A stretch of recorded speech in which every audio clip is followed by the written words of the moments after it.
শুভ দুপুরবেলা। আজকে আমি খিচুড়ি করব। সমস্ত সবজি কেটে সিদ্ধ করে নেওয়া হয়ে গেছে, দেখতেই পাচ্ছ তোমরা। এখানে ফোড়ন সবই রয়েছে, নিয়েছি আর একটুখানি হলুদ মাখিয়ে রেখেছি। তেলটা গরম হয়ে গেছে, এবার ভেজে নেব।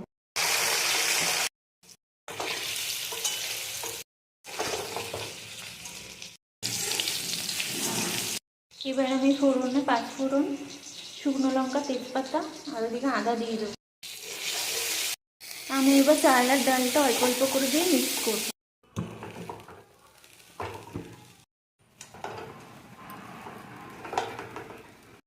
এবার আমি জল দিয়ে দেবো।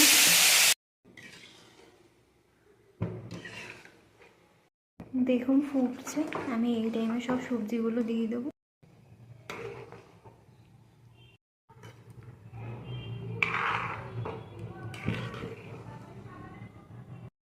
সবজিগুলো মিক্স করা হয়ে গেছে, এবার আস্তে আস্তে হতে থাকবে।